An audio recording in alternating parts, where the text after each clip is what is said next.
यमराज उन्हें अपने पास बुलाता है, इधर आओ। हाँ सरकार। कहते थोड़े और पास आओ। यमराज अपने दूतों के कान में कहते हैं कि जो भजन सुनते हैं, जो कथा सुनते हैं, जो सत्संग करते हैं, कीर्तन में जाते हैं, जो भगवान का नाम लेते हैं, उन्हें कभी भी मेरे पास मत लाना। उनको तो साक्षात भगवान की प्राप्ति होगी। इसलिए महाराज भगवान का नाम चलते फिरते उठते बैठते खाते पीते खेलते कूदते काम करते हुए भी कीजिए। भगवान का नाम तो आप जिस भाव में भजेंगे भगवान उस भाव में आपके पास प्रकट हो जाए।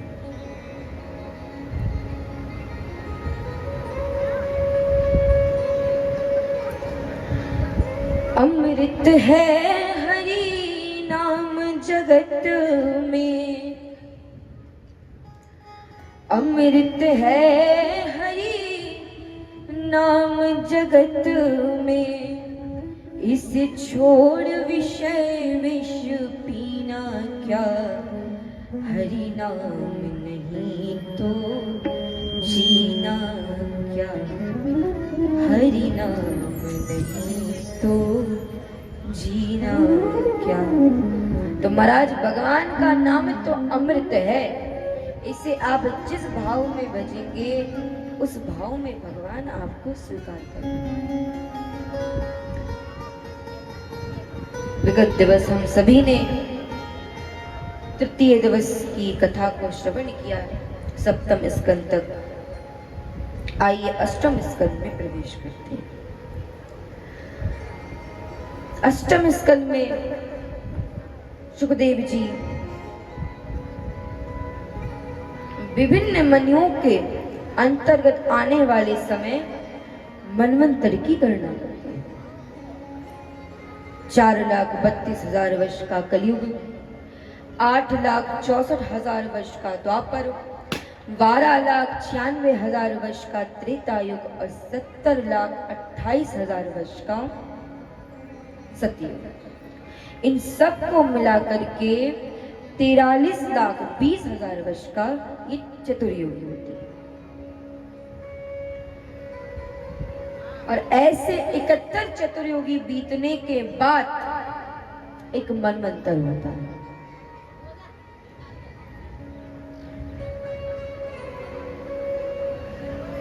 चौदह मनवंतर होते हैं।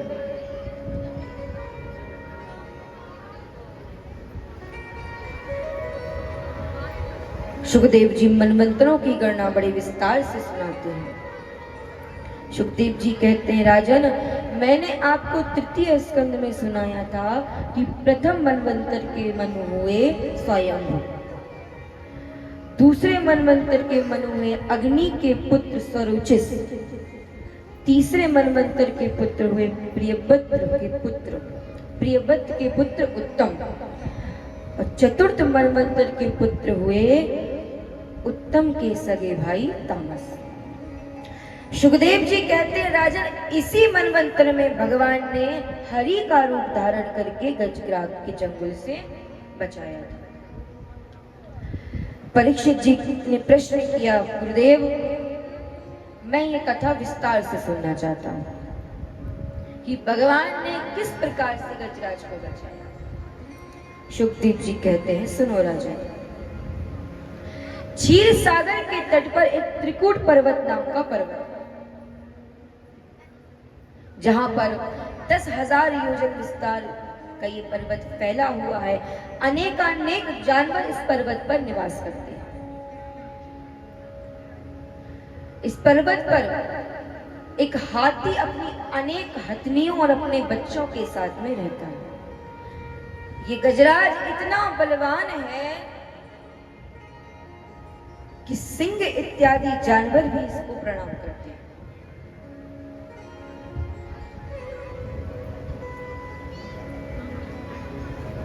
इस पर्वत पर एक सरोवर है जिसमें देवांगनाएं आकर के स्नान करती हैं और उनके स्नान करने से वो जल इतना सुगंधित हो जाता है कि दूर दूर तक उसकी सुगंध जाती है। एक दिन गजराज अपनी पत्नियों के साथ भ्रमण कर रहा था, उसे प्यास लगी। आकर के उस सरोवर में जल पीने लगा। सरोवर का जल बड़ा निर्मल था। जब गजराज की प्यास बुझ गई तो गजराज उस जल से क्रीड़ा करने लगा।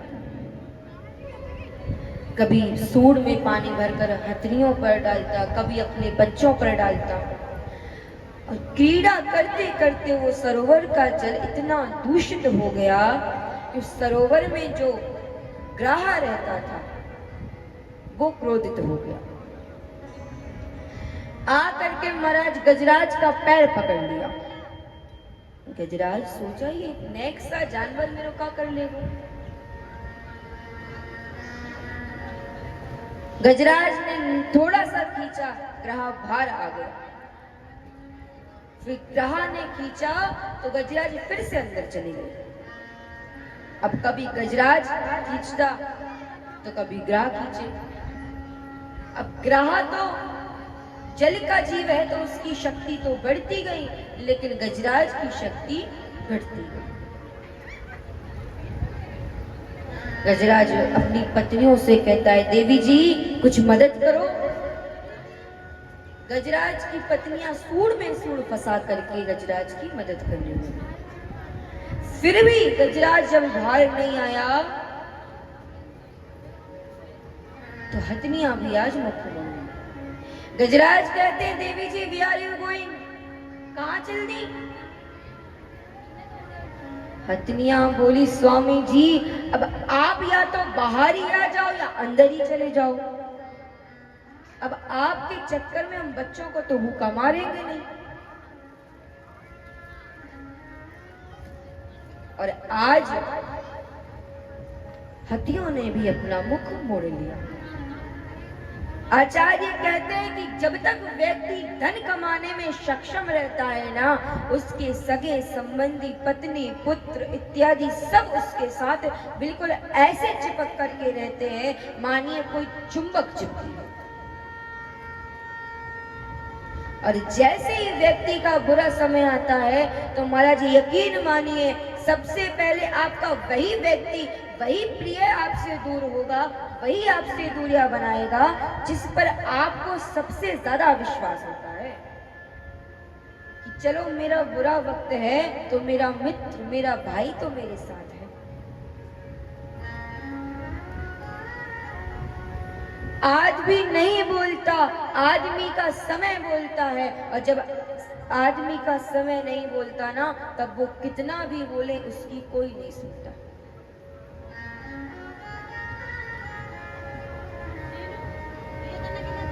बेटा, बेटी, पत्नी, पुत्र, भाई, बांधव, महाराज सब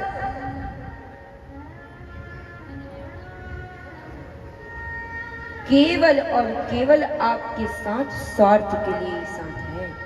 जब तक उनका स्वार्थ है वो आपके साथ है, और स्वार्थ खत्म तो जय सिया राम।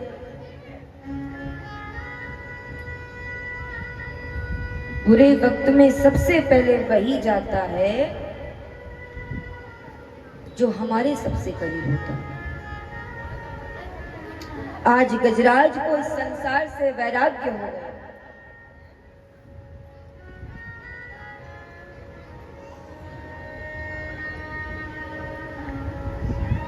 गजराज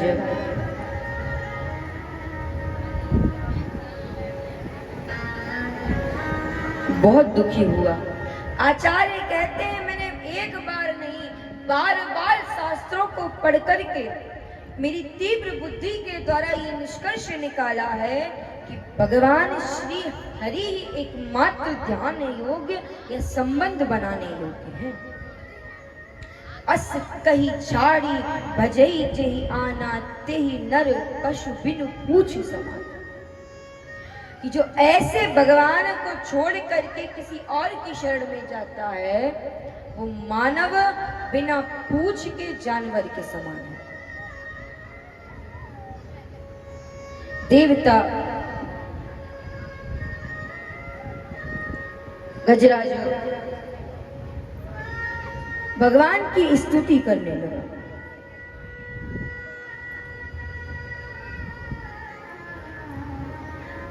गजराज भगवान की स्तुति तो कर रहा है, लेकिन महाराज उस स्तुति में किसी देवी देवता का नाम नहीं ले रहा।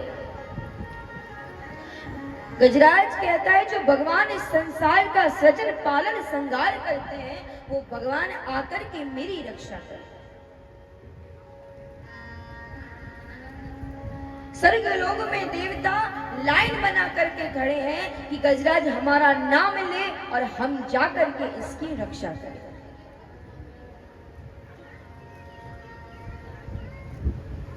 गजराज बड़ी दिव्य स्तुति कर रहे हैं।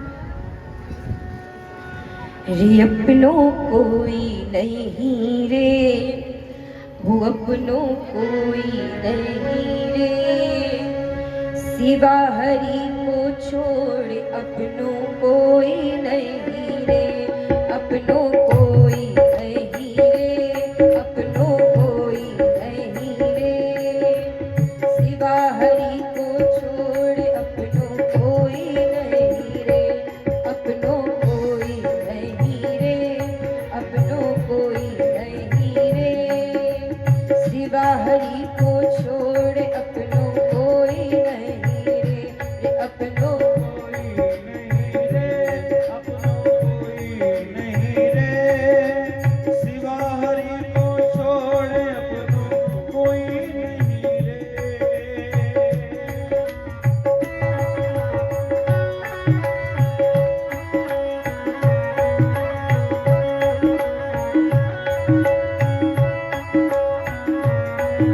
हरि बोल।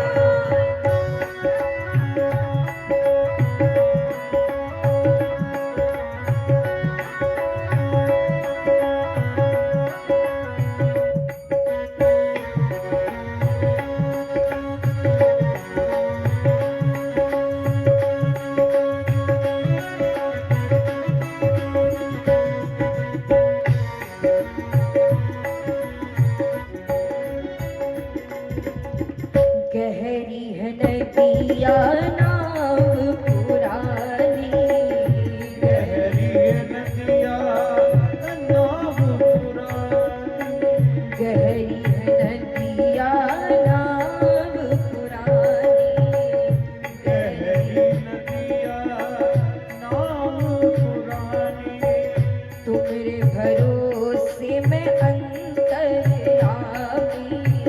तुम्हारे रे अपनों कोई नहीं रे, अपनों कोई नहीं रे, सिवा हरि को छोड़ अपनों कोई नहीं रे, अपनों कोई नहीं रे, अपनों कोई नहीं रे, सिवा हरि को छोड़ अपनों कोई नहीं रे, अपनों कोई नहीं रे, अपनों कोई नहीं रे, सिवा हरि को छोड़ अपनों कोई नहीं रे, अपनों कोई नहीं रे, अपनों कोई नहीं रे, सिवा हरि को छोड़ अपनों कोई नहीं रे।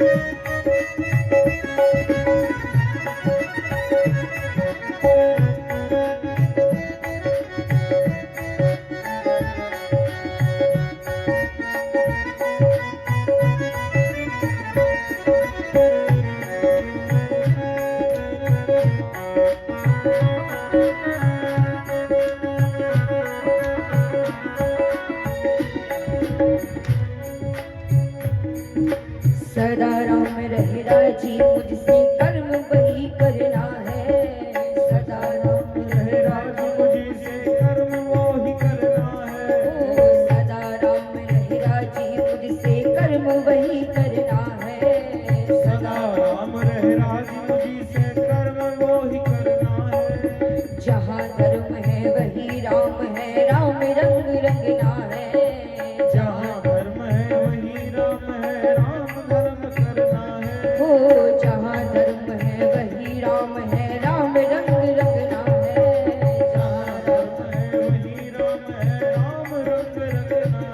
बोलो राम राम रे, बोलो राम राम रे, बिना राम रघुनंदन अपनो कोई नहीं रे, अपनो नहीं रे, अपनो कोई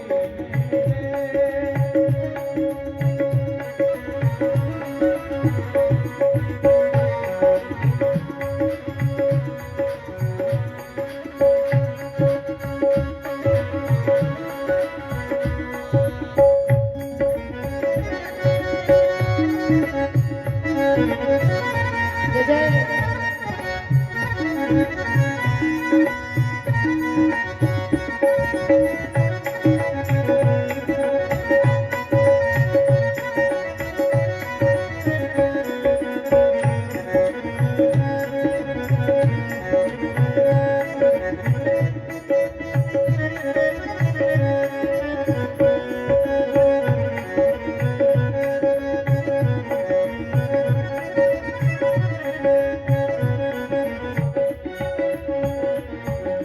राम की करुणा कृपा है जो अब तक मुझे संभाले, राम की करुणा कृपा है जो अब तक मुझे संभाले, राम की करुणा कृपा है जो अब तक मुझे संभाले, राम की करुणा कृपा है जो अब तक मुझे संभाले, यदा कदा नहीं सर्वदा संकट से राम निकाले, यदा कदा नहीं सर्वदा संकट से मुझे निकाले, हो, यदा कदा नहीं सर्वदा संकट से राम निकाले, यदा कदा संकट से मुझे सदा निकाले, बोलो सीता राम रे, बोलो सीता राम रे, बिना राम रघुनंदन अपनो कोई नहीं आरे, अपनो कोई नहीं आरे, अपनो कोई नहीं रे, बिना राम रघुनंदन अपनो कोई नहीं रे, अपनो कोई नहीं रे, अपनो कोई नहीं रे, बिना राम रघुनंदन अपनो दोनों हाथ उठाकर प्रेम से जय हो।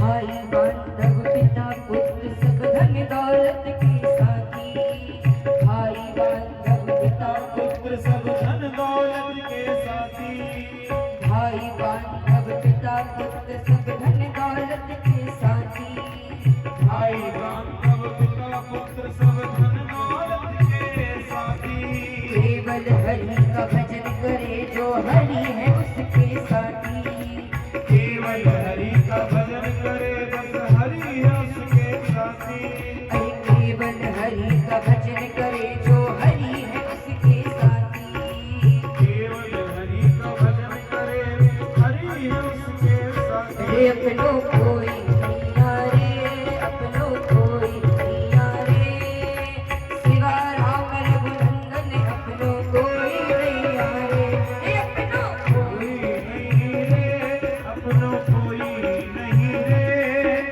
सिवा राम रघुनंदन के अब कोई नहीं रे, रे अपनो कोई नहीं रे, अपनो कोई नहीं नहीं रे, अपनो कोई नहीं रे, सिवा राम रघुनंदन के अपनो कोई नहीं रे, रे अपनो कोई नहीं रे, अपनो कोई नहीं रे, सिवा हरि को छोड़। देवता स्वर्ग की लाइन में खड़े हैं कि ये गज मेरा नाम ले और हम इसकी रक्षा करने को जाए, लेकिन भगवान जब गजराज की स्तुति सुने तो विचार किए जो स्तुति किसी की नहीं है वो स्तुति मेरी है। तुरंत गरुड़ पर सवार होकर गज की रक्षा के लिए चलती है। हाथ पकड़ कमला कहे कहाँ चले अधूराज, तो हाथों कमला ने सुनी थी सुनी गजराज। भगवान इतनी रफ्तार से गरुड़ पर सवार होके गए हैं कि हाथ तो कमला ने सुनी। लक्ष्मी जी कहती हैं कि स्वामी जी कहाँ जा रहे हो, तो हाथों कमला ने सुनी, हाथों लक्ष्मी जी ने सुनी, और थी हाथी गजराज ने सुनी। जब गजराज देखा कि गरुड़ पर सवार होकर प्रभु मेरी रक्षा करने आ रहे हैं, तो अपनी सूंड से कमल उठाकर और भगवान के चरणों में समर्पित करते हुए कहा, नारायण अखिल गुरु भगवन नमस्ते, कि हे अकल नारायण अखिल गुरु आपको मैं प्रणाम करता हूं। गजराज डूबने ही वाला था, भगवान प्रभु गरुड़ से कूद पड़े और उसकी सूंड पकड़ के उसे बाहर निकाल दिया।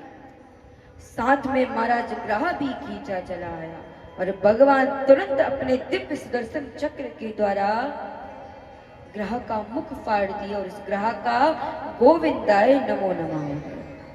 बोलो भक्तवत्सल भगवान की जय। ये गज और ग्रह महाराज श्रापित थे और आज भगवान ने इन दोनों को श्राप से मुक्त कर दिया। सुखदेव जी कहते हैं, राजन भगवान इतने दयालु है कि यदि उन्हें कोई मन से प्रेम से एक बार पुकार लेना तो वो तुरंत उसकी रक्षा के लिए दौड़े आते हैं। जो इस परम पवित्र कथा को श्रद्धा के साथ श्रवण करता है भगवान के परम धाम को प्राप्त होता है। बोलो भक्तवत्सल भगवान की जय हो। आचार्य कहते हैं, पंचम मनवंतर के मनु प्रियव्रत के पुत्र महाराज रैवत हुए। छठवें मनवंतर के पुत्र मनु चक्षु के पुत्र चाक्षुष हुए और इस मनवंतर में इंद्र का नाम मंत्रद्युम्न था। और भगवान इसी मनवंतर में अजित का रूप धारण करके सागर मंथन करवाए और देवताओं को अमृत का पान कराया। परीक्षित कहते हैं, गुरुदेव मैं सुनना चाहता हूं कि भगवान किस प्रकार समुद्र मंथन को करवाए। सुखदेव जी कहते हैं, सुनो राजन। सुखदेव जी कहते हैं, राजन बात ये उस समय की है जब दुर्वासा ऋषि के श्राप से सारे देवता श्रीहीन हो गए थे। विष्णु पुराण में कथा आती है कि एक बार दुर्वासा ऋषि श्रीमन नारायण के दर्शन के लिए बैकुंठ को गए। भगवान ने खूब स्वागत किया और अपनी प्रसादी माला दुर्वासा ऋषि को पहना दी। दुर्वासा ऋषि प्रणाम करके बैकुंठ से प्रस्थान किए। रास्ते में इंद्र मिला, इंद्र प्रणाम किया। दुर्वासा ऋषि ने वही भगवान की प्रसादी माला इंद्र को पहना दी। दुर्वासा ऋषि चल दिए। इंद्र सोचा कि ये माला पहले भगवान ने पहनी, उसके बाद दुर्वासा ऋषि ने पहनी और दुर्वासा ऋषि हमें पहना गए। क्या हमारी इतनी ही औकात है? इंद्र वो माला अपने ऐरावत हाथी को पहना। दुर्वासा ऋषि थोड़ी ही दूर गए थे, सोचे अरे मैं ये देखूं तो सही इंद्र भगवान की प्रसादी माला में कैसे लगती है। दुर्वासा ऋषि लौट कर आए, देखे माला तो गजराज के पैरों में पड़ी है और गजराज ने उसे रौंद दिया। दुर्वासा ऋषि क्रोधित हो गए और कहते हैं, इस मूर्ख इंद्र को श्री का इतना अभिमान है, धन दौलत का इतना अभिमान है कि उसने भगवान की प्रसादी माला का अपमान किया। ऋषि श्राप दे दिए कि जाओ तुम श्री ही। तो महाराज इंद्र बड़े डर गए। देवताओं को, दैत्यों को जैसे ही पता चला कि दुर्वासा ऋषि ने देवताओं को श्राप दे दिया कि श्रीहीन हो जाओ, तो तुरंत स्वर्ग पर आक्रमण कर दिया। अब पिटे पिटाए देवता महाराज नारायण की शरण में आते हैं। देवता अपनी व्यथा बताते। भगवान बोले तुम लोग दैत्यों से संधि कर। भगवान विचार किए कि यदि हम इन्हें दोबारा से राज्य दिलवा देंगे, स्वर्ग की प्राप्ति करा देंगे, तो इन्हें उसका महत्व कभी समझ नहीं आएगा। तो क्यों ना ये थोड़ा परिश्रम करें। तो भगवान कहते हैं तुम दैत्यों से संधि करके और दोनों मिलकर के सागर का मंथन करो, और जो उससे अमृत निकलेगा तो दैत्य और तुम दोनों लोग आधा आधा बांट लेना। देवता बोले हम दैत्यों के पास संधि करने नहीं जाएंगे। भगवान बोले अहि मूषक वध, जैसे आवश्यकता पड़ने पर सर्व चूहे को उससे भी मित्रता कर लेता है और अपनी जरूरत खत्म होने के बाद में उसे मार डालता है, वही करो। देवता समझ गए। दैत्यों के पास आते हैं, कहते हैं मित्र, अरे हम कश्यप ऋषि की संतान हैं, आपस में बस लड़ते भिड़ते रहते हैं, अरे हम लोग भाई हैं, तो क्यों ना हम लोग मिलकर के सागर का मंथन करें, और जिससे जो अमृत निकलेगा वो आपस में आधा आधा बांट लेंगे। दैत्य विचार किए। दैत्यों ने सोचा कि देवताएं तो वैसे ही हमसे अभी कमजोर हैं, जब अमृत निकलेगा तो लेकर के फरार हो जाएंगे। अब सागर मंथन प्रारंभ।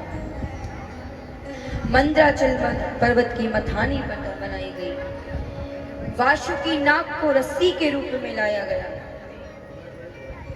और सागर मंथन प्रारंभ होता है। अब जब मंथन का प्रारंभ होने की बारी आई तो समस्या ये, सर्प के मुख की ओर कौन खड़ा हो, क्योंकि जो मुख की ओर खड़ा होगा वो जहर रूपी ज्वाला से जल करके भस्म हो जाएगा। भगवान बोले तुम लोग दैत्यों से कहना कि हम सर्प की अशुभ अंकुच की ओर नहीं लगेंगे, तो वो खुद ही आकर के मुख की ओर लग जाएंगे।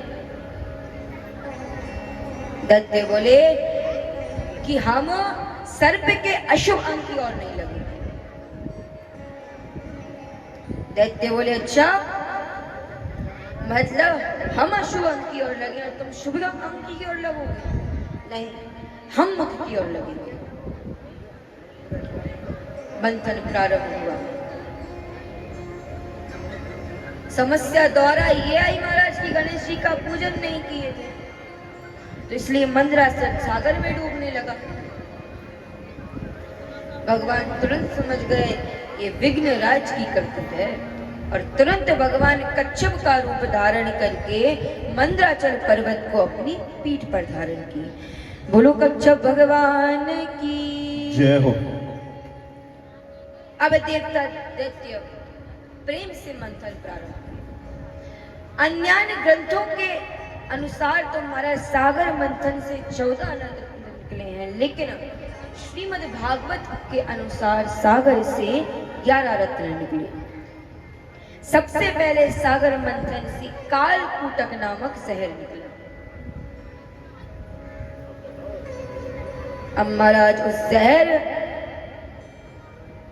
की ज्वाला से सभी लोग जलने लगे।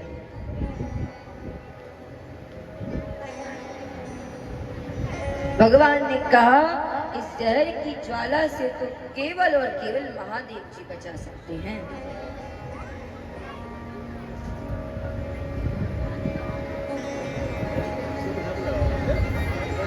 सभी देवी देवता सभी दैत्य और देवता महादेव जी के पास आए और प्रार्थना करते हैं कि महादेव जी आप चल करके विष का पान करें और हमारी रक्षा कीजिए।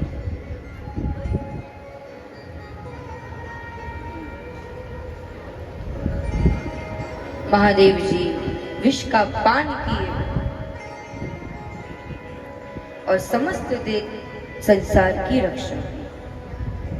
महादेव जी जब विष का पान कर रहे थे तो सोचे मेरे हृदय में तो भगवान श्री राम विराजमान है और यदि मैंने विष का पान किया तो उन्हें बड़ा कष्ट होगा। तो इसलिए महादेव जी उस विष को अपने कंठ पर ही रोक दिए, जिससे उनका नाम हो गया नीलकंठ। बोलो नीलकंठ महादेव की जय हो। महाराज इसलिए कहते हैं जो अमृत पिए वो तो देव है, लेकिन जो विष का भी पान कर जाए वो देवों के देव महादेव। देवता दैत्य प्रसन्न हुए, पुनः सागर मंथन किए। इस बार सागर मंथन से कामधेनु गाय निकली, ऋषियों को दे दी गई।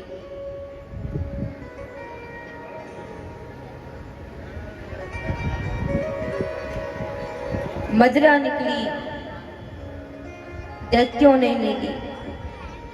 उसके बाद सागर मंथन से कल्प वृक्ष और अप्सराएं निकली।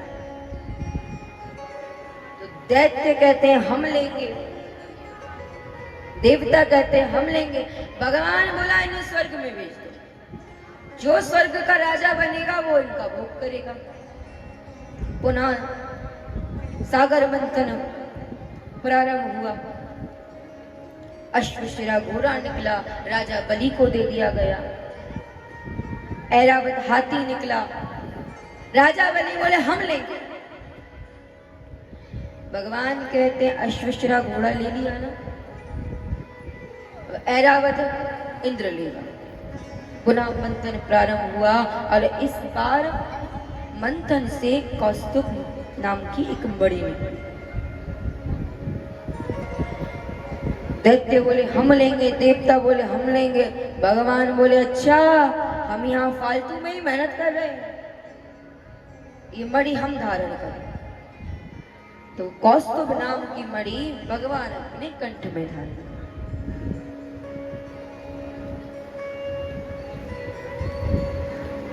पुनः सागर मंथन हुआ और इस बार सागर मंथन से साक्षात देवी श्री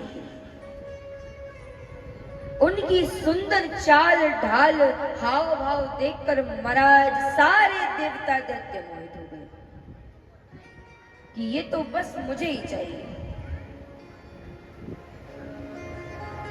भगवान बोले आपस में लड़ो मत, देवी जी के हाथ में एक वरमाला दे दो, वो जिसे चाहे उसे अपने पति के रूप में वर्ण कर दे। अब एक लाइन में दैत्य है, एक लाइन में ऋषि मुनि और तीसरी लाइन में देवता बैठे हुए।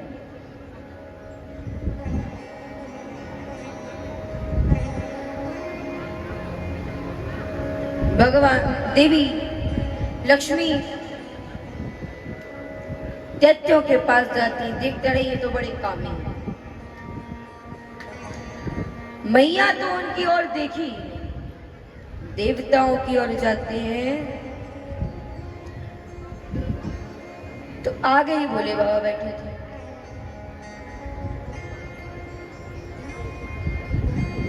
तो कहती अरे ये तो महाराज जंगल में रहते हैं, कैलाश में नहीं, इनसे विवाह। और आगे बढ़ते हैं ऋषि मुनि की मंडली में तो देखती है आगे महाराज दुर्वासा ऋषि बैठे हैं। देवी सोचती हैं बलवान भी है, तपस्वी भी है, लेकिन क्रोधी बहुत है। अगर दाल में गलती से नमक भी ज्यादा हो गया तो महाराज श्राप दे डालेंगे। माता लक्ष्मी देखती है कि तीनों कतारों के बाहर नारायण खड़े हैं और जाकर के भगवान के गले में जयमाला को डाल देती है। लक्ष्मी मैया नारायण की थी, नारायण की है और सदैव नारायण की रही।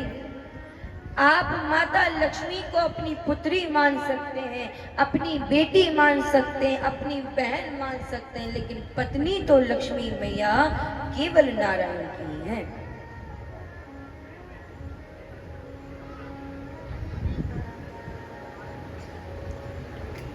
और बड़ी धूमधाम से लक्ष्मी नारायण का विवाह सुसंपन्न कराया। बोलो लक्ष्मी नारायण भगवान की जय हो। पुनः से मंथन प्रारंभ हुआ और इस बार सागर मंथन से वारुणी नाम की मदरा ली। दैत्य बोले हम लेंगे, भगवान बोले ले जाओ, ये तुम्हारे ही योग्य। मदरा दैत्यों को दे दी गई। मंथन प्रारंभ हुआ और इस बार सागर मंथन से धनत्रयोदशी के दिन स्वयं भगवान धन्वंतरी का अवतार लेकर अमृत कलश लेकर प्रकट हो गए। बोलो धन्वंतरी भगवान की जय हो। दैत्य बोले बंद करो मंथन, जिसका इंतजार था वो आ गए।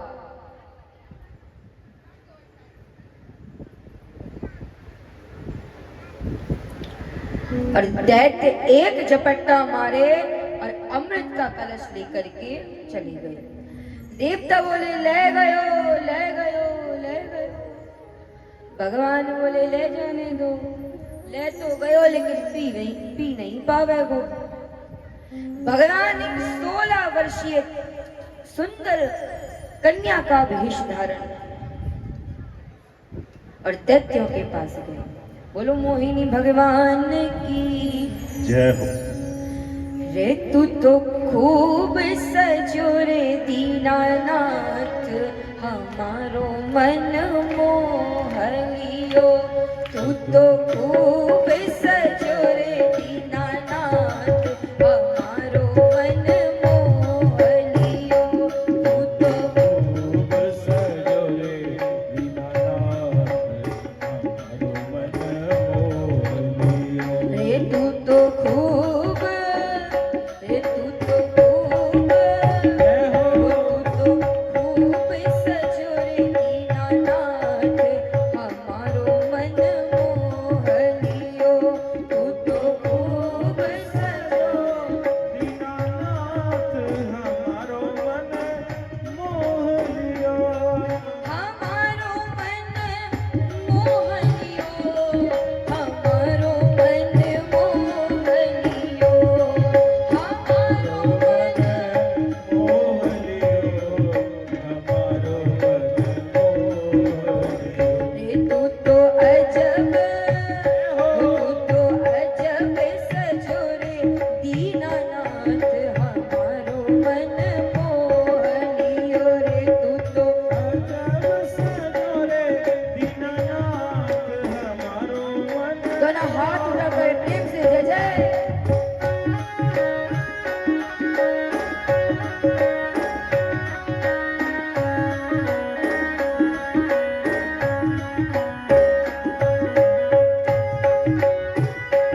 मोहिनी भगवान को देखते ही दैत्य दैत्य एकदम लट्टू हो गए। अहो रूपम अहो धाम अहो अस्य नवस्य। देवी जी से भी चल के कुछ बात करोगे?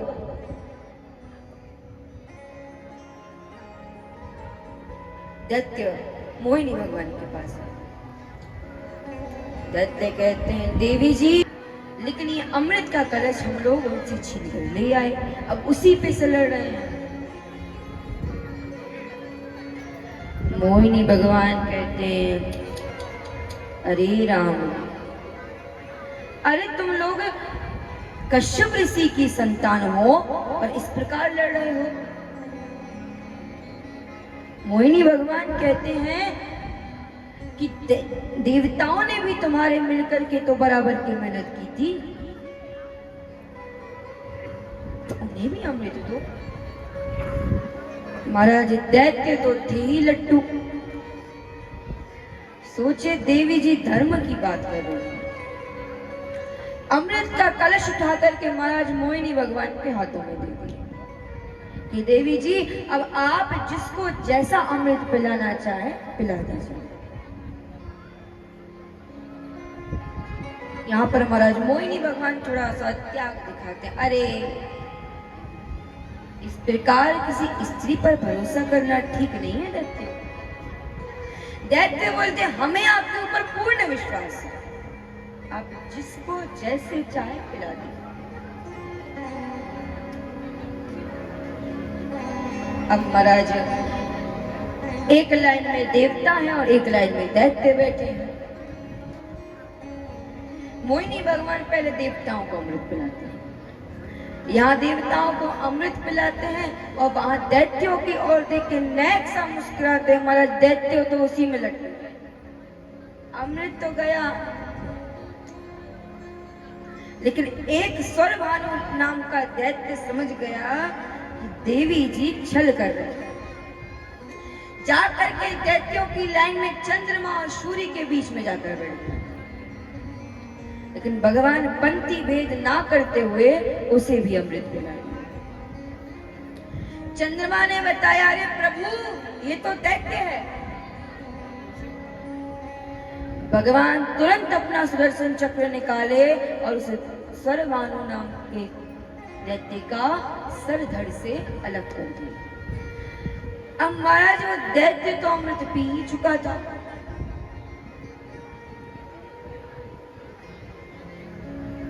तो वो जाकर के ब्रह्मा जी की सृष्टि में राहु केतु नाम के ग्रह बने। अब महाराज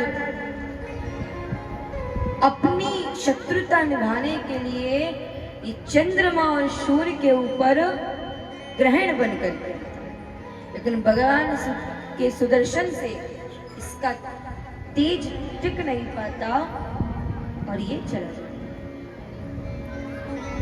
अब मोहिनी भगवान तो महाराज अंतर ध्यान हो गए। दैत्य कहते वो देवी जी कहां गई?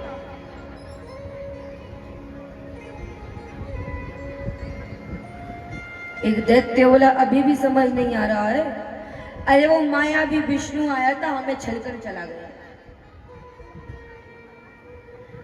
दैत्य कहते हैं आक्रमण कर दो इन देवताओं पर। महाराज देवता तो अमृत पी ही चुके थे, देवता भी भिड़ गए और दिव्य देवासुर नाम का युद्ध हुआ। इस प्रकार से महाराज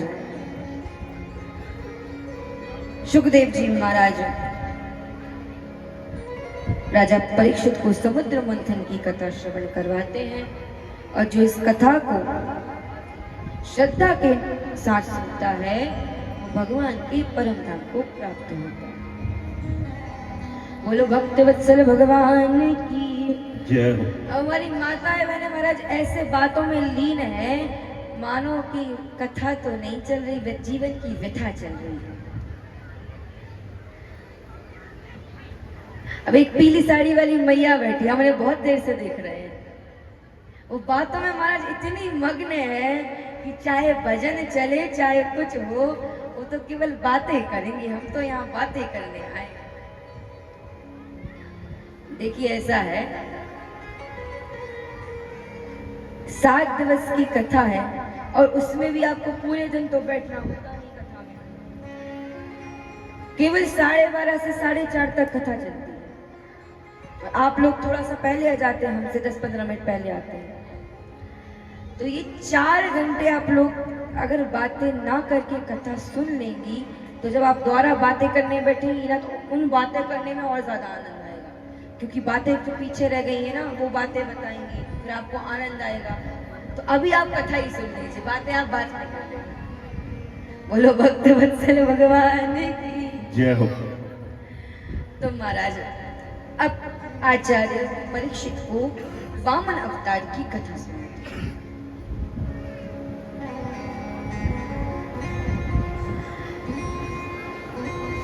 जब सुखदेव जी परीक्षित से कहते हैं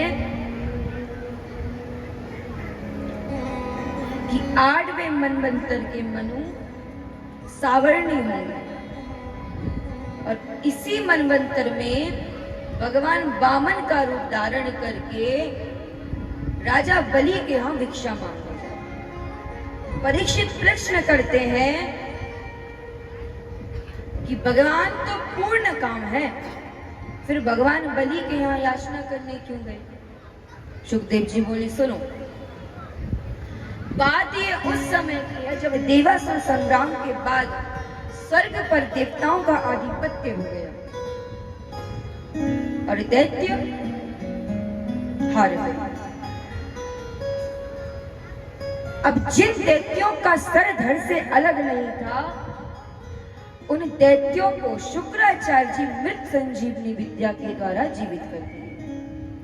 राजा बलि से बोले देखो तुम अब ब्राह्मणों की सेवा करो, अब ब्राह्मणों के आशीर्वाद से फिर स्वर्ग पर हमला करना और स्वर्ग पर अपना आधिपत्य करना। अब महाराज ब्राह्मणों को प्रसन्न होने में लगता ही कितना समय है। आमंत्रित करो, भोजन करवाओ, दक्षिणा दो, प्रसन्न है, और आपके इतना सा करने पर वो आपका भंडार भरकर चले जाते हैं।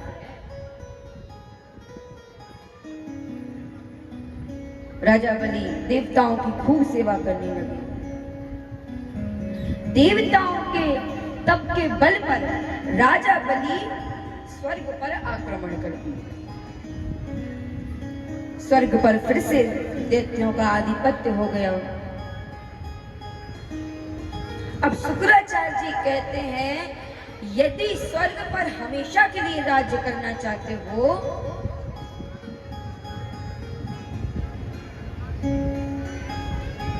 तो देवताओं की ताकत जैसे ही ज्यादा होगी तो वो फिर स्वर्ग पर हमला करके तुमसे स्वर्ग छीन लेंगे,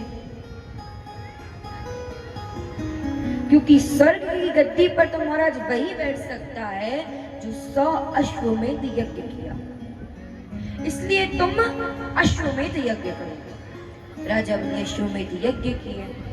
अब यहाँ पर देवताओं की माता बड़ी दुखी है। कश्यप जी कहते हैं देवी यदि तुम अपने पुत्रों को स्वर्ग में फिर से आधिपत्य दिलवाना चाहती हो तो पयोव्रत नाम का व्रत करो। भगवान तुम्हारे गर्भ से उत्पन्न होंगे और स्वर्ग पर देवताओं को आधिपत्य देंगे। माता पयोव्रत का व्रत करती है। व्रत के प्रभाव से बटुक भगवान माता के गर्भ में आते हो जन्म लेते।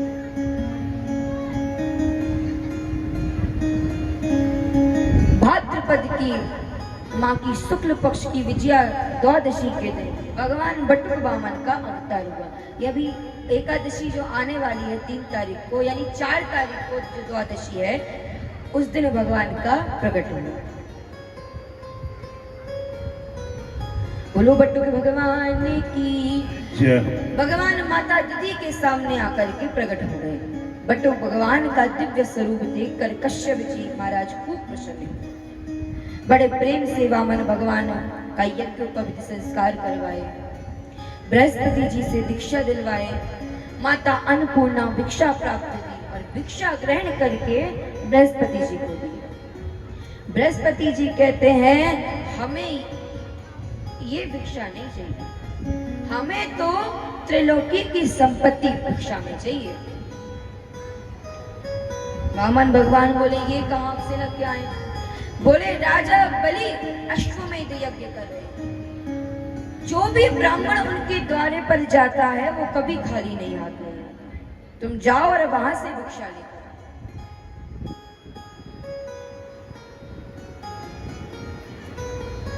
वामन भगवान राजा बलि के द्वारे आते हैं। बलि भगवान का सुंदर सा रूप देखकर भगवान के पास आते प्रणाम करते हैं। हरि वामन का भेष बनाया, बलि राजा को ठगने आया, बलि राजा को ठगने आया, बलि राजा को ठगने आया। दोनों हाथों की मीठी मीठी तालियों के साथ ओ हरि वामन का, हरि वामन का, हरि वामन का भेष बनाया, हरि वामन का वेश बनाया, बलि राजा को ठगने आया, हरि वामन का भेष बनाया, बलि राजा को ठगने आया, बलि राजा को ठगने आया, बलि राजा को ठगने आया, बलि राजा को ठगने आया, बलि राजा को ठगने आया, बलि राजा को ठगने आया, ओ बलि राजा को ठगने आया।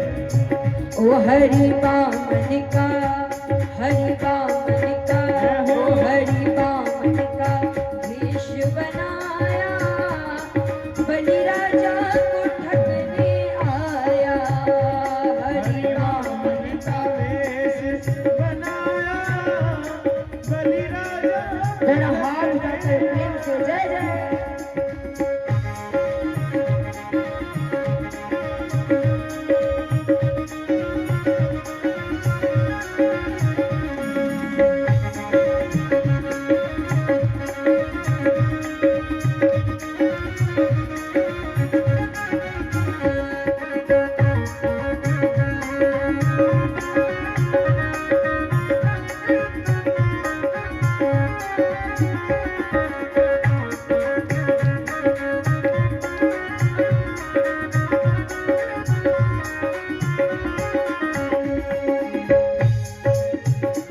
इनके छोटे छोटे हाथ, इनके छोटे छोटे पाँव, इनके छोटे छोटे हाथ, इनके बड़े बड़े पाँव, इनके छोटे छोटे हाथ, इनके छोटे छोटे पाँव, इनके छोटे छोटे हाथ, इनके बड़े बड़े पाँव, और इस सर पर छत्र सजाया, और इस सर पर छत्र सजाया, बलि राजा को ठगने आया, हरि वामन का भेष बनाया, हरि राजा को छलने आया, हरि वामन का भेष बनाया, बलि राजा को ठगने आया,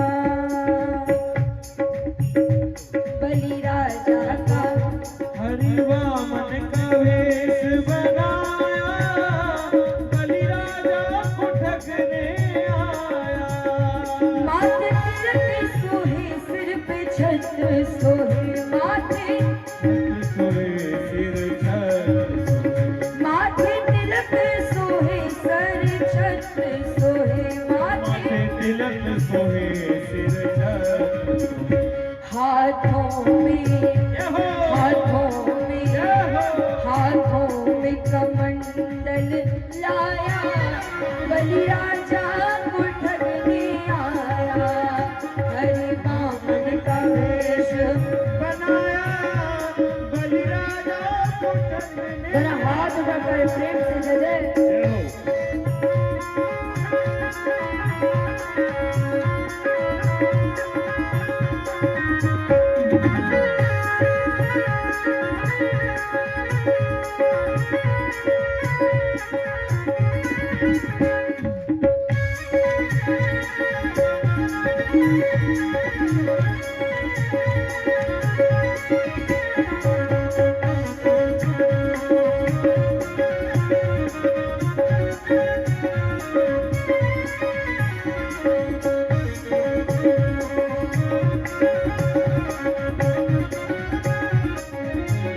तन पे जनेऊ धरे सिर पे चोटी सोहे तन पे जनेऊ धरे सिर पे चोटी तन पे जनेऊ धरे सिर पे चोटी सोहे जनेऊ धरे सिर पे चोटी सोहे शरणों में जय हो शरणों में जय हो शरणों में खड़ा हूँ सुहाया बलि राजा को ठगने आया हरि मन का वेश बनाया बलि राजा को ठगने आया हरि वामन का वेश बनाया बलि राजा को ठगने आया हरि वामन का वेश बनाया बलि राजा को ठगने आया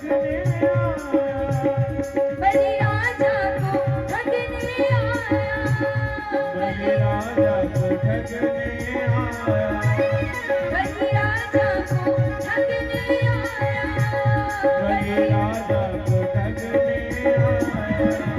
बलि राजा को ठगने आया बलि राजा को ठगने आया बलि राजा को ठगने आया बलि राजा को ठगने आया हरि वामन का हरि वामन का हरि वामन का वेश बनाया बलि राजा को ठगने आया बलि वामन का भेष बनाया बलि राजा को ठगने आया हरि वामन का वेश बनाया बलि राजा को ठगने आया बलि राजा को ठगने आया बलि राजा को ठगने आया बलि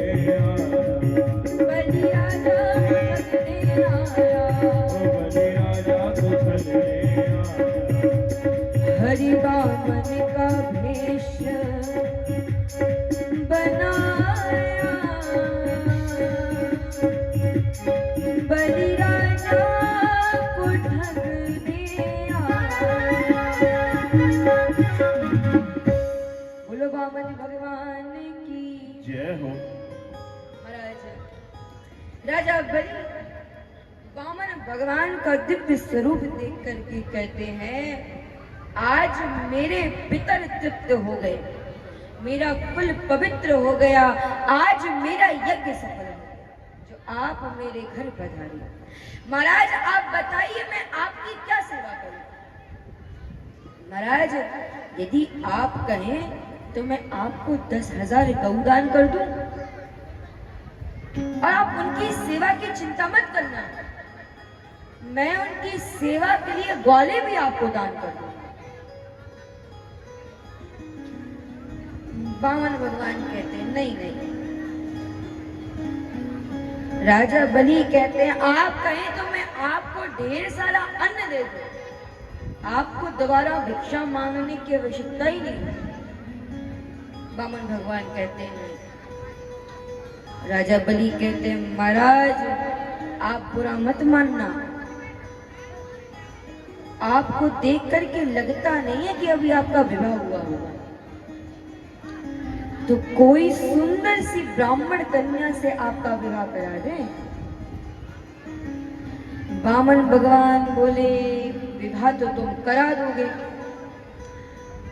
उसके बाद बच्चे भी होंगे और संभावनाएं अनेक बच्चे होंगे और यदि एकाध दुर्भाग्यवश बालक की मृत्यु हो गई तो रोना भी पड़ेगा अब राजा बलि बोले महाराज रोना तो आपको ही पड़ेगा रोने के लिए हम मेहनती तो भेजेंगे नहीं वामन भगवान बोले तो ऐसा काम करें क्यों जिससे हमें रोना पड़े भगवान कहते देखो हम मांगने नहीं आए हम तो तुम्हारा यज्ञ देखने आए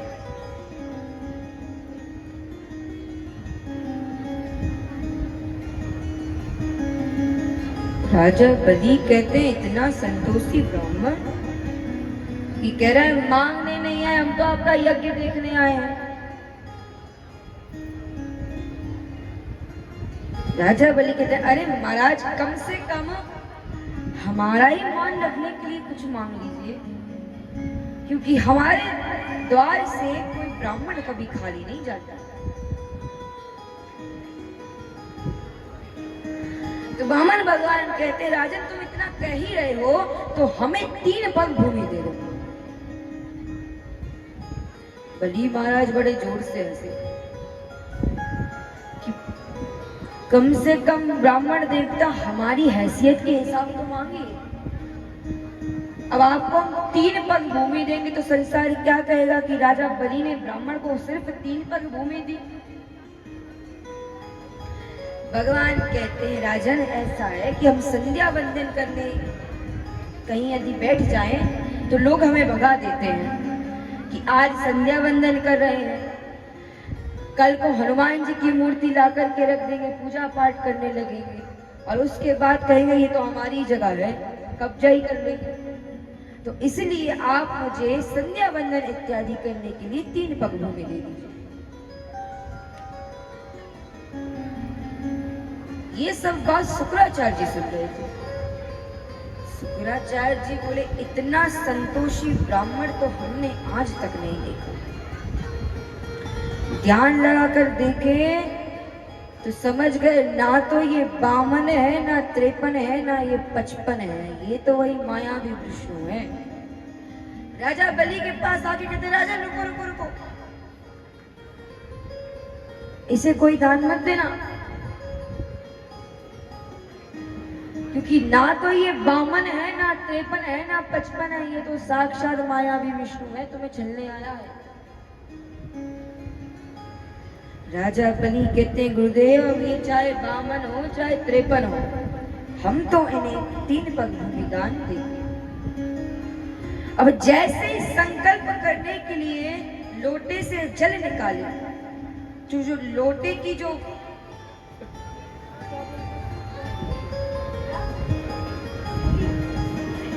सुरूही होती है उसमें जाकर के महाराज शुक्राचार्य जी बैठ गए कि ना निकलेगा जल और ना होगा संकल्प।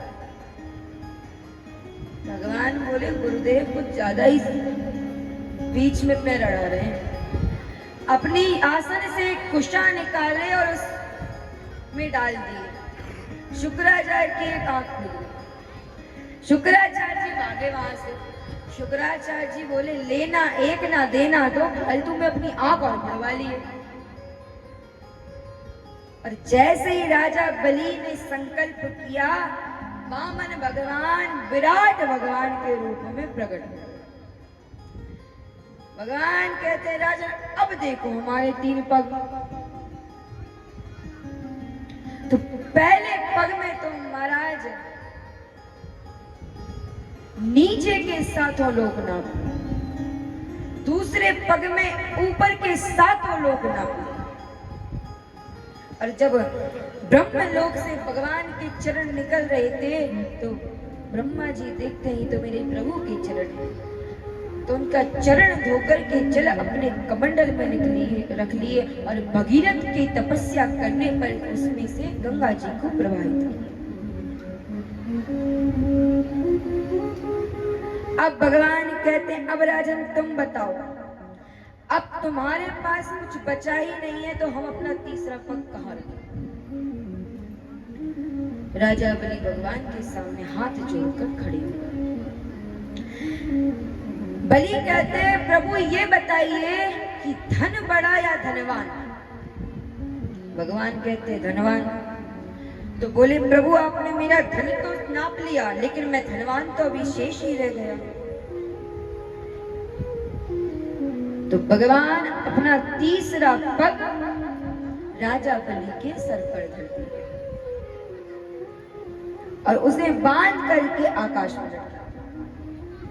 ब्रह्मा जी कहते हैं, भगवान जो आप पर फल फूल इत्यादि जल कुछ भी चढ़ा देता है, आप उसे सर्वस्व दे देते हैं, और जिस बलि ने आपको अपना सर्वस्व दे दिया उसे आपने बांध कर रख दिया।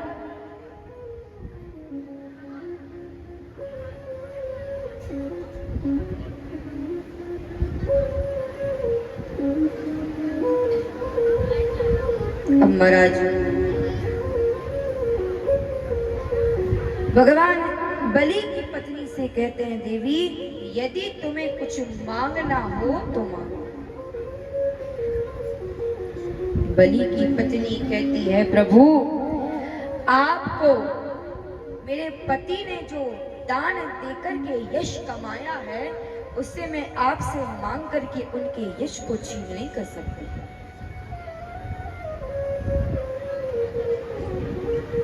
भगवान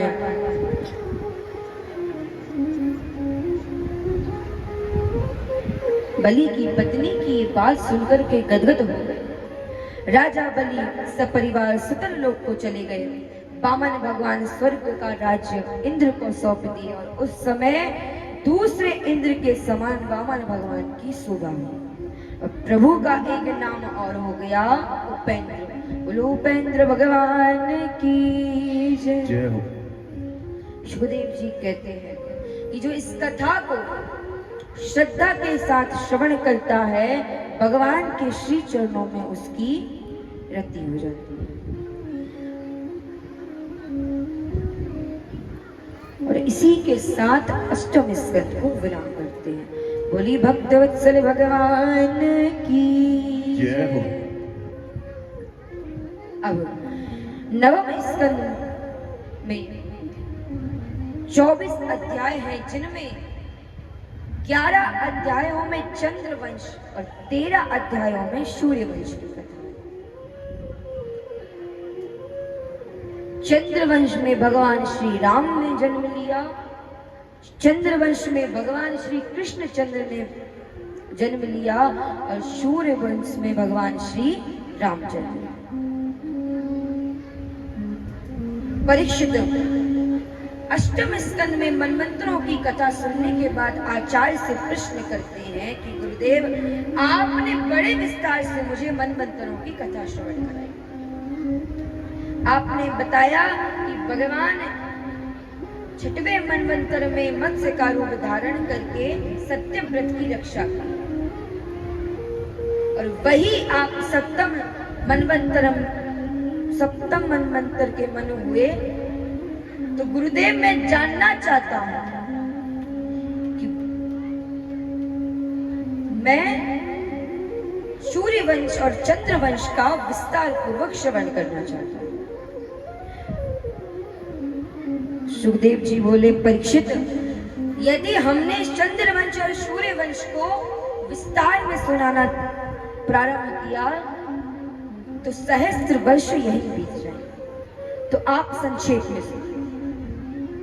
भगवान नारायण की नाभि से कमल, कमल से ब्रह्मा जी और ब्रह्मा जी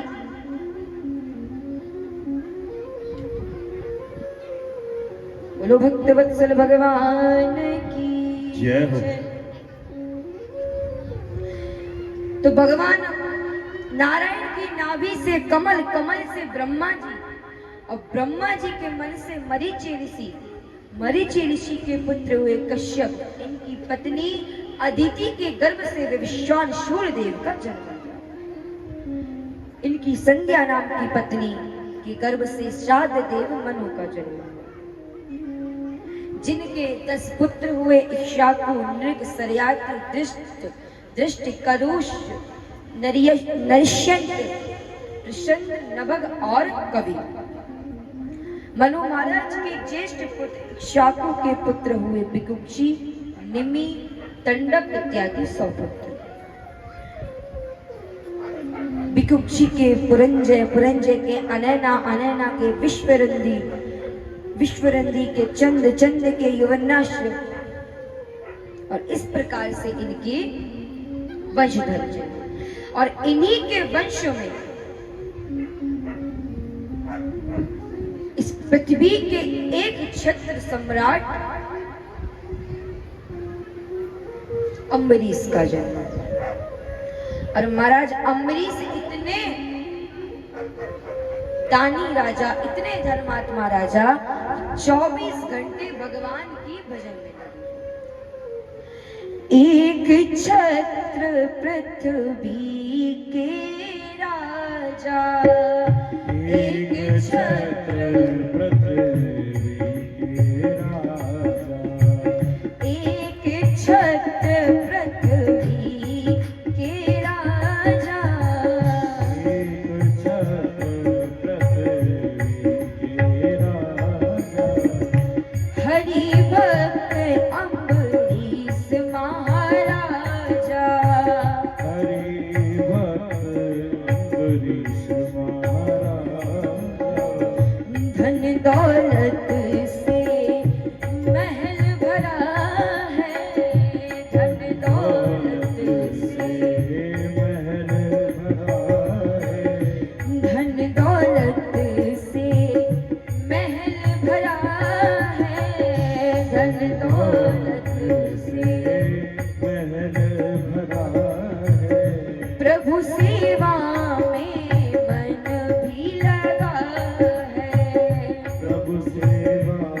धन आ जाए तो वो सबसे पहले एक ब्राह्मण को नियुक्त करता है अपने भगवान की सेवा करने के लिए।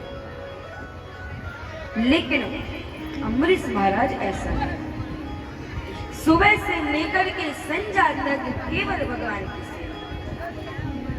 एक दिन भगवान ने बोला, राजन आप सारे दिन मेरी सेवा करते रहते हो तो आपका राज्यपाठ कैसे चलेगा? अम्बरीश ने कहा, प्रभु ये तो आपकी समस्या है, हमारी नहीं। भगवान ने अम्बरीश की सेवा में अपना सुदर्शन चक्र नियुक्त किया। अब एक बार की बात है, अम्बरीश महाराज 1 वर्ष तक द्वादशी प्रधान एकादशी का व्रत करके और व्रत कार्तिक माह में उद्यापन किए, ब्राह्मणों को भोजन कराए, 6 अरब गाय दी। और जैसे ही स्वयं पलायन करने जा ही रहे थे कि दुर्वासा ऋषि राजा के द्वार पर आए। दुर्वासा ऋषि बोले, राजन मैं अभी स्नान इत्यादि करके आता हूँ, फिर आपके यहाँ महाराज व्रत के पारण में केवल 1 घड़ी बची थी और अतिथि को बिना भोजन कराए तब भी दोष और व्रत का पारण ना करे तो भी दोष। तो ब्राह्मणों ने कहा, राजन आप भगवान का चरणोदक पी करके व्रत का पारण करिए। दुर्वासा ऋषि स्नान करके आए, देखे तो राजा को देखते ही समझ गए कि इसने हमें निमंत्रण दे करके पारण किया। क्रोध से दुर्वासा ऋषि लाल हो गए। रे निप मोड़े तो ही अभिमाना, रे निप मोड़े तो ही अभिमाना,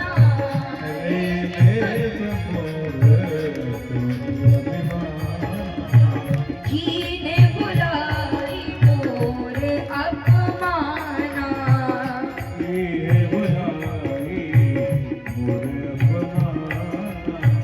पहले मुझे निमंत्रण दिया और हमें छोड़ करके पारायण कर लिए।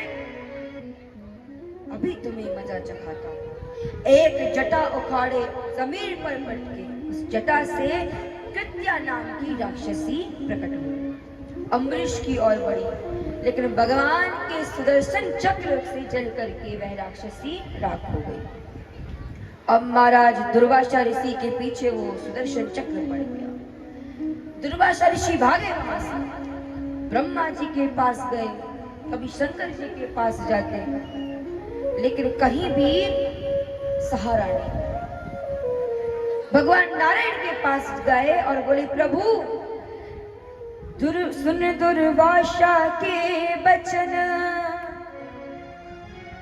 हरि बोले तत्काल, मुंह में यह शक्ति नहीं, ले सुदर्शन। भगवान बोले, दुर्वासा ऋषि आपकी तो मैं कोई मदद नहीं कर सकता, क्योंकि मेरे भीतर इतनी शक्ति नहीं है कि मैं सुदर्शन को टालूं। दुर्वासा ऋषि, प्रभु आप किसके अधीन हैं?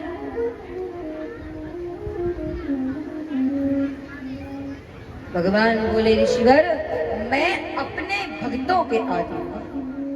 मेरे भक्त मेरे अलावा पत्नी, भाई, पुत्र, माता, पिता इत्यादि किसी को भी नहीं जानते, इसलिए मैं भी उनके अलावा किसी को नहीं जानता। महाराज इसलिए तो कहते हैं भगत के वश में है भगवान, भगत बिना ही कुछ भी नहीं है, भगत है इनके प्राण, भगत के वश में है भगवान। दुर्वासा ऋषि बोले, भगवान अब आप ही इसका उपाय बताइए। भगवान कहते हैं, जिसका अपराध किए हो उसकी शरण में जाओ। दुर्वासा ऋषि भागते हुए अम्बरीश जी के पास आए, चरणों में लेट गए, बोले, राजा अम्बरीश से प्रार्थना करिए और सुदर्शन चक्र को रुकवाइए। राजा अम्बरीश सुदर्शन चक्र से प्रार्थना किए और सुदर्शन चक्र को रोक के दुर्वासा ऋषि को भोजन कराए, दक्षिणा दी, और तब से 1 वर्ष तक राजा अम्बरीश केवल उसी पारायण के जल में थे। राजा अम्बरीश अपने पिता का पारायण किए। दुर्वासा ऋषि को खूब दान दक्षिणा देकर विदा किया। दुर्वासा ऋषि बोले, प्रभु आज मैंने आपके भक्तों का अनंत महत्व जाना, उनका कोई भी अनहित नहीं कर। बोलो भक्तवत्सल भगवान की जय। महाराज ऐसे परम दयालु भगवान हैं जो अपने भक्तों का अहित नहीं होने देते। अम्बरीश के पुत्र हुए दृष्टद्युम्न, उनके हर्यश्व, उनके अरुण, और इन्हीं के वंश में आगे चलकर हुए महाराज सक, जिनके 60,000 पुत्र थे। और सगर के असमंजस के अंशुमान दिलीप, उनके दिलीप के भगीरथ, और इन्हीं के वंश में भगीरथ ने अपनी तपस्या से माता गंगा को इस पृथ्वी पर प्रकट किया। भगीरथ के वंश में आगे जाकर हुए महाराज रघु के अज के महाराज चक्रवर्ती सम्राट दशरथ। लेकिन महाराज दशरथ जी को 60,000 वर्ष तक कोई भी संतान नहीं।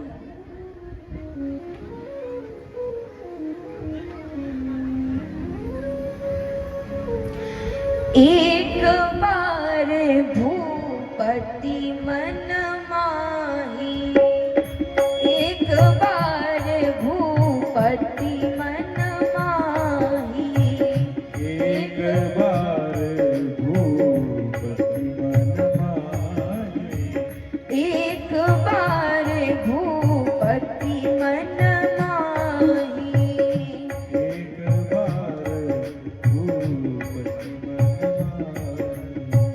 भय ग्लानि मोरे सुत नाही, भय ग्लानि मोरे सुत नाही, गुर ग्रह गयऊ तुरंत महिपाला, गुरु ग्रह गयऊ, तुरंत महिपाला, गुर ग्रह गयऊ तुरंत महिपाला, तुरंत महिपाला, शरण लागी करी विनय विशाला। चरण लागे करी विनय विशाला। महाराज तुरंत वशिष्ठ जी के पास गए और अपना सारा सुख दुख सुना दिया कि गुरुदेव, सुख की बात तो यह है कि आपका दर्शन हो गया, और दुख की बात यह है कि मेरे कोई संतान नहीं। गुरु जी ने तो तुरंत कह दिया, धरव धीर होए सुखचारी, कि राजन आप धैर्य रखो, आपको एक नहीं 4 संतान।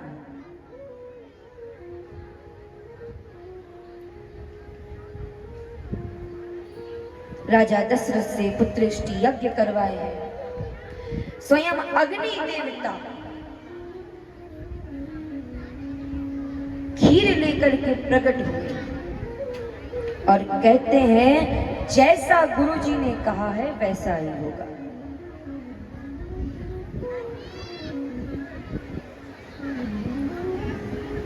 जो वशिष्ठ कछु हृदय विचारा, शक्ल काजुभा सिद्ध तुम्हारा। वो खीर माता कौशल्या को दिए। माता कौशल्या 2 भागों में बांटी, एक भाग स्वयं ली और एक भाग मैया कैकेयी को दी।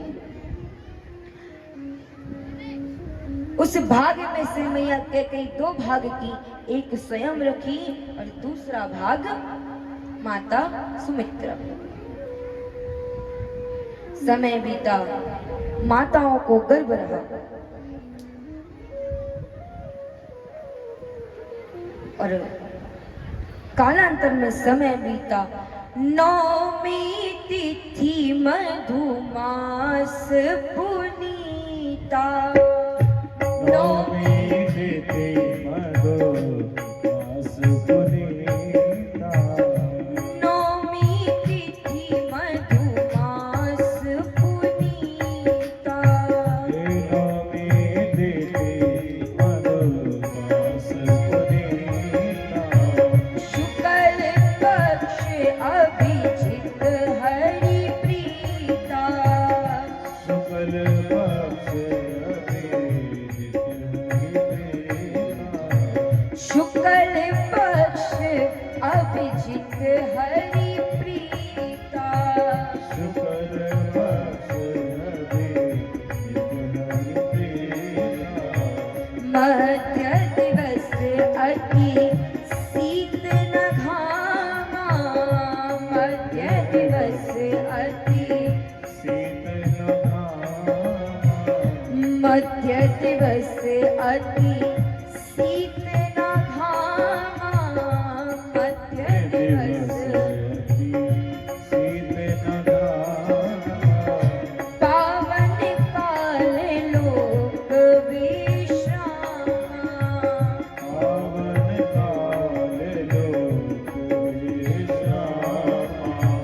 पावन काल लोक विश्रामा,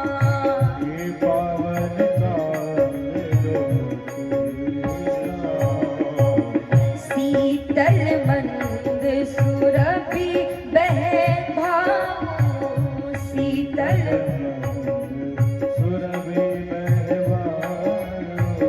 शीतल मंद सुरभि बह भाऊ,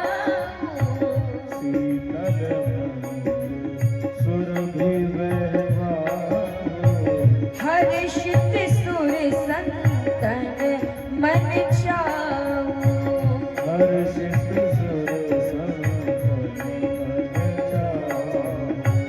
बन कुसुमित गिरी बन मनियारा, बन कुसुमित बन कुसुमित गिरी गन मनियारा,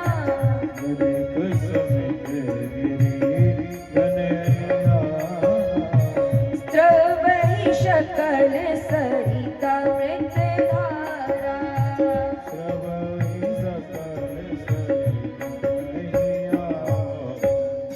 महाराज चैत्र का महीना है, शुक्ल पक्ष की नौमी तिथि है, दिन के 12 बजे और ठीक दिन के 12 बजे ना ज्यादा शीत है ना ज्यादा घाम है, रिमझिम बरसात हो रही है, मंद मंद वायु बह रही है।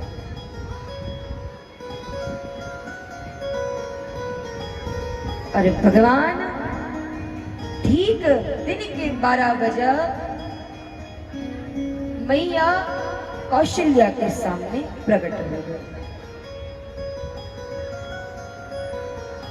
भय प्रगट कृपाला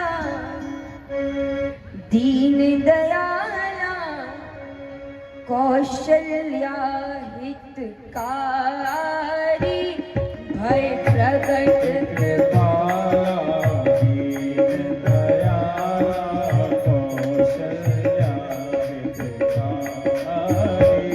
भय प्रगट कृपाला दीन दयाला कौशल्या हितकारी, भय प्रगट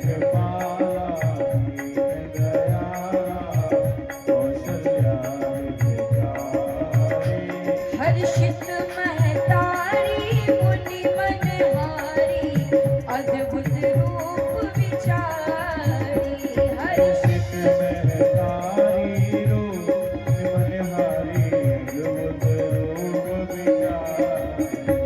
लोचन अभिरामा तनु घन श्यामा, निज आयुध भुज चारी, भूषण बनमाला नयन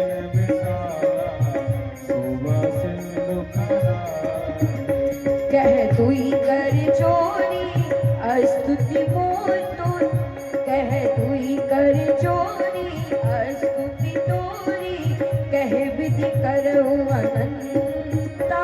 माया गुण ज्ञानातीत अमाना, वेद पुराण भनंता।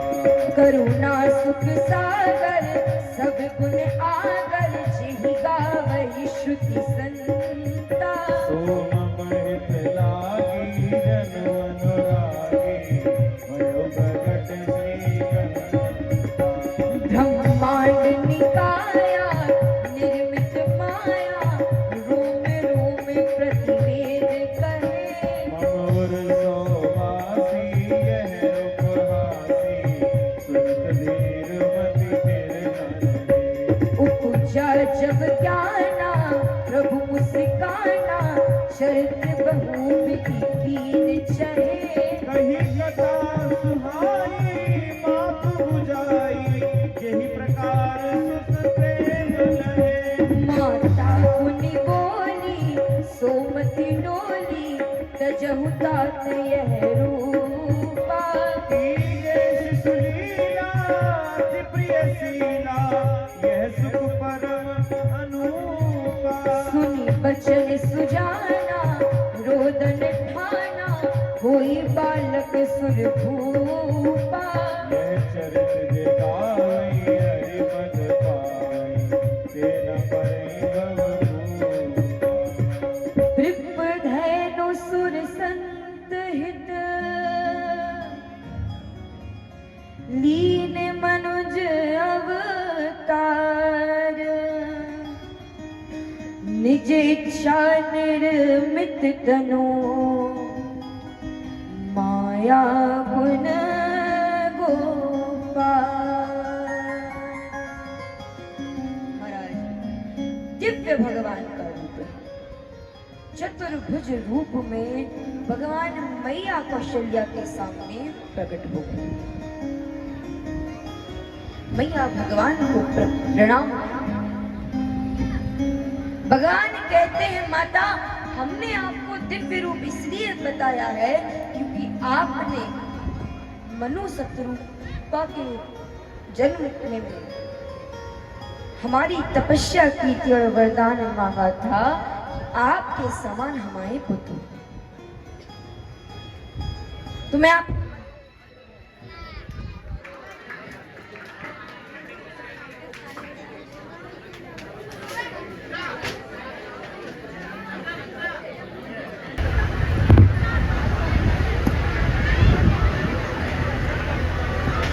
दिव्य रूप में माता के सामने प्रकट हुई।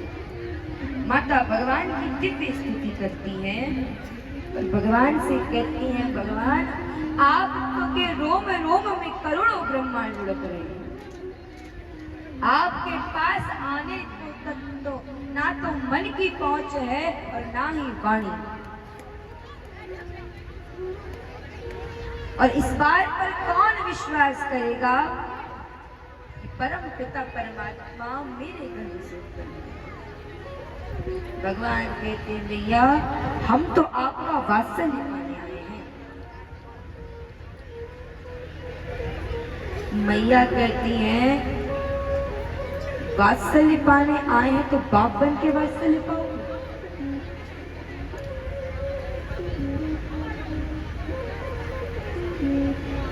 कीजे शिशु लीला अति प्रिय शीला, यह सुख परम अनूपा।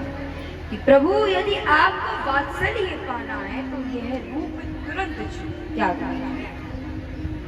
भगवान तुरंत छोटे से बालक रोने लगे।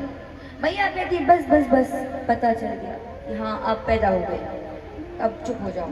भगवान कहते हैं कि हम जो काम करते हैं वो पूर्ण करते हैं।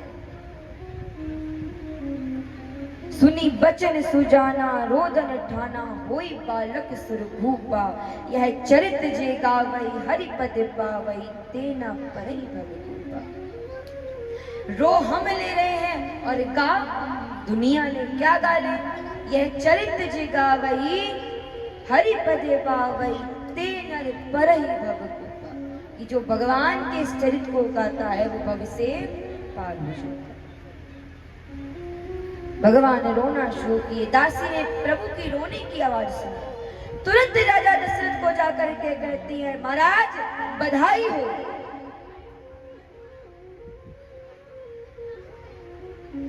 दशरथ जी कहते हैं, क्या हुआ? बोले, मैं रानी कौशल्या को पुत्र हुआ है। उधर से एक दासी और आई, महाराज बधाई हो। माता कैकेयी को एक और मैया सुमित्रा को दो पुत्र हुए। धनी धनी चैत महीनवा हो, धनी धनी चैत महीनवा,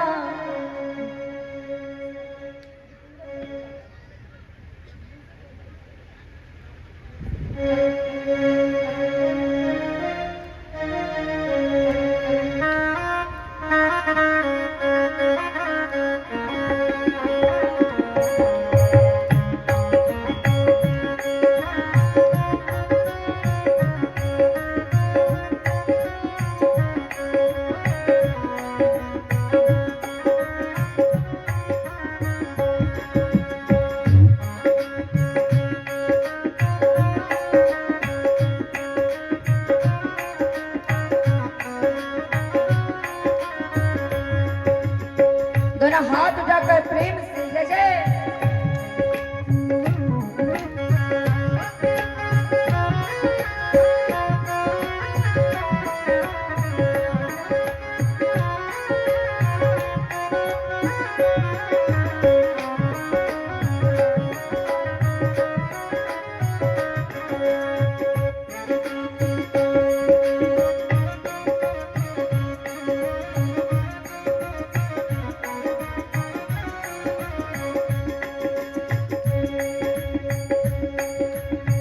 धनी धनी चैत महीनवा के मनवा सुजान लागल हो।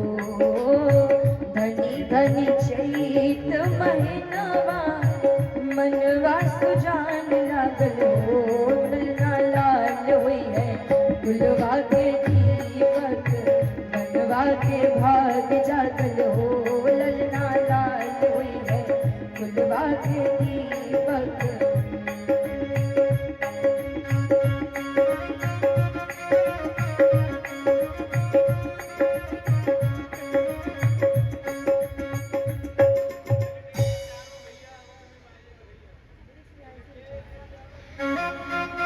प्रगटे हैं चारों भैया, अवध में बाजे बधैया। प्रगटे हैं चारों भैया, बाजे बधैया, बाजे बधैया, हाँ बाजे बधैया, बाजे बधैया, बाजे बधैया, हाँ बाजे बधैया। दोनों हाथ उठाकर प्रेम से प्रगटे हैं, प्रगटे हैं, प्रगटे हैं चारों भैया, अवध में बाजे बधैया। प्रगटे हैं चारों भैया, अवध में बाजे बधैया।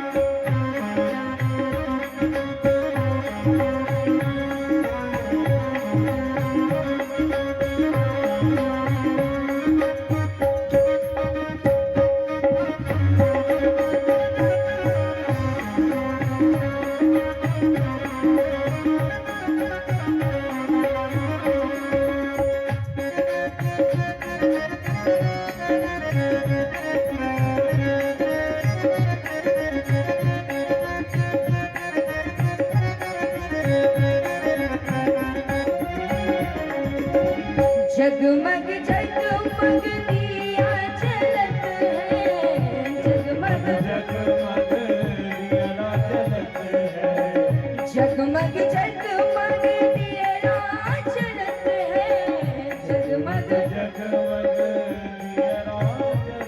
दिया जलत है रे, दिया जलत